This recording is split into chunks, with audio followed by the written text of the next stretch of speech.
Hey y'all, if you missed class over our OneNote, this is just a quick video to help catch you up. One of the things that I want you to know is in your OneNote for Anat Phys, you've got this content library section, and there's this general class info tab, which is super helpful and is not going to change over the course of our school year, whether we're online or hybrid.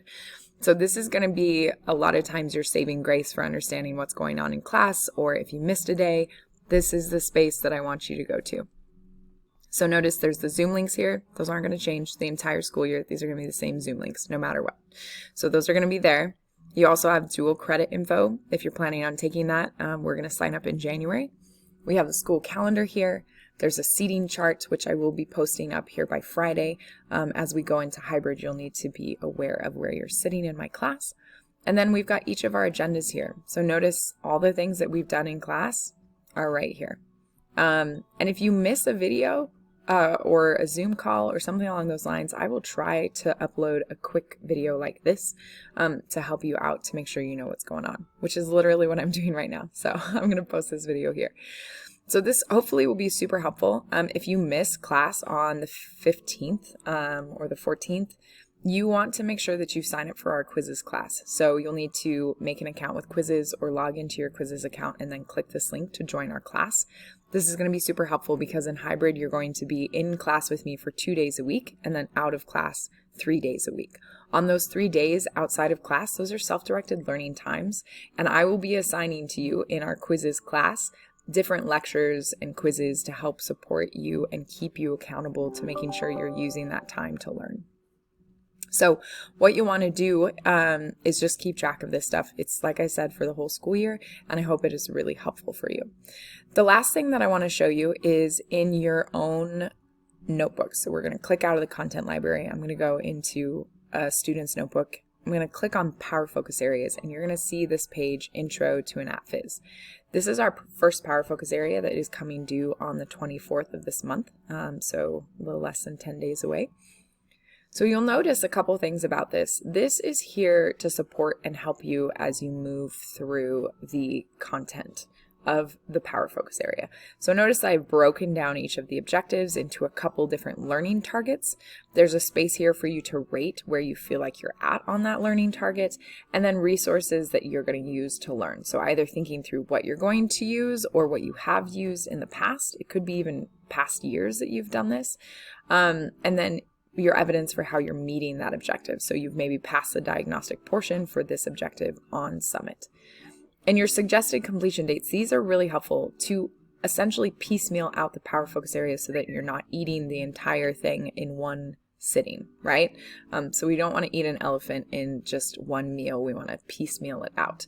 So being thoughtful about making sure that you're completing these along this same timeline so that when you come to the 24th, you're ready to take it or you've taken it before that.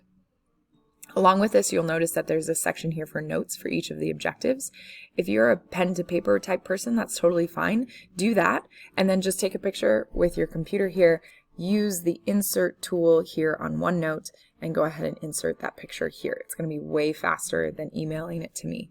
And then when you're ready to take the content assessment, you'll need to have this page filled out to show evidence of your learning. And then you'll send me an email. You'll say, I've passed the diagnostic. I've done my notes. They're all there in OneNote. Will you open it for me? And then I will email you back and let you know when it is open.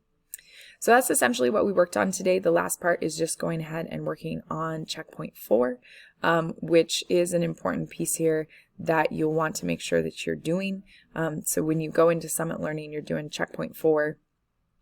And particularly, remember, we're prepping to write our story about a medical event. So you need to have 20 vocabulary terms. You're going to flesh that out. Checkpoint 3, you started brainstorming 10 of them. And now we're going ahead and thinking through 10 more. So you're going to write all 20 of those out in checkpoint 4. You don't have to put anything other than the word.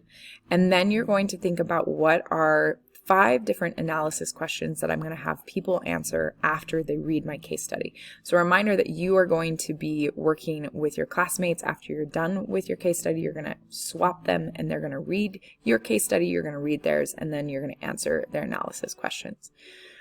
So checkpoint 4, again, you're doing those 20 anatomy terms. You're using the Quizlet that's posted here in checkpoint 3. to help you with choosing those vocabulary terms. And then you've got 5 analysis questions.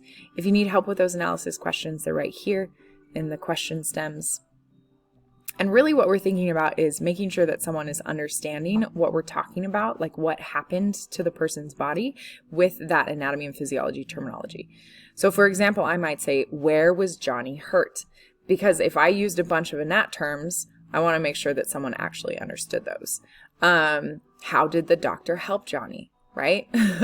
Retell the story in just regular human words instead of anatomy and physiology words, right? You're just regular Joe Schmo words. You could go ahead and have them draw out, or you could say, why is it significant that Johnny's pleural cavity was punctured, right? Why would that be significant? What exists inside the pleural cavity?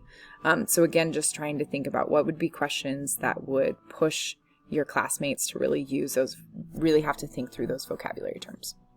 All right, that is it. You want to make sure you turn in that checkpoint 4 by Friday, and also check in with me on Friday, either via Zoom or on the Padlet that I will send out on Friday.